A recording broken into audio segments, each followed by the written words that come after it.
అనకాపల్లి జిల్లా నక్కపల్లి హైవేపై ఉద్రిక్తత నెలకొంది. బల్క్ డ్రగ్ పార్కుకు వ్యతిరేకంగా మత్స్యకారులు మళ్లీ రోడ్డెక్కారు. హైవేని దిగ్బంధించారు. కలెక్టర్ వచ్చి హామీ ఇచ్చే వరకు కదలేదంటూ బైఠాయించారు. గంటకు పైగా హైవే రోడ్డును దిగ్బంధించడంతో భారీగా ట్రాఫిక్ జామ్ అయింది. 10 కిలోమీటర్ల పొడవున వాహనాలు నిలిచిపోయాయి.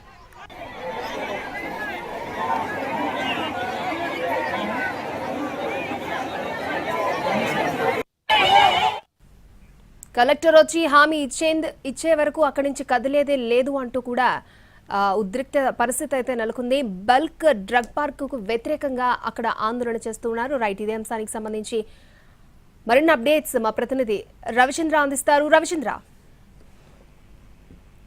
బల్క్ డ్రగ్ పార్క్ వ్యతిరేకంగా గడిచిన 29 రోజులుగా ఆందోళన చేస్తున్న నిర్వాసితులు మత్స్యకారులు ఒక్కసారిగా రోడ్డుపైకి ఎక్కారు. ప్రస్తుతం జాతీయ రహదారిపై గంటకు పైగా దిగ్బంధం కొనసాగుతోంది. మహిళలు రహదారికి అడ్డంగా పడుకొని నిరసనలు వ్యక్తం చేస్తున్నారు.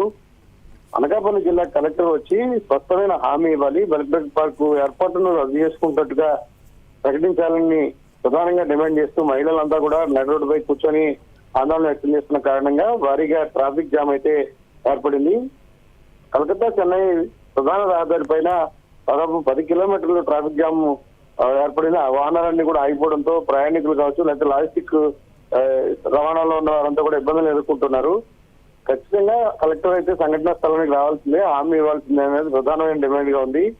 ప్రభుత్వం తరఫున పోలీసులు నచ్చజెప్పే ప్రయత్నం చేస్తున్నప్పటికీ కూడా స్థానిక మత్స్యకారులు వినడం లేదు. ఈ రోజు ఎట్టి పరిస్థితుల్లోనూ కూడా ఏదో ఒక నిర్ణయం ప్రకటించాల్సిందని డిమాండ్ చేస్తున్న పరిస్థితి అయితే స్పష్టంగా ఉంది. మరికొద్దిసేపట్లోనే జిల్లా అధికారులు కూడా సంఘటనా స్థలానికి చేరుకునే అవకాశం కనిపిస్తోంది. ఓకే రవిచంద్ర.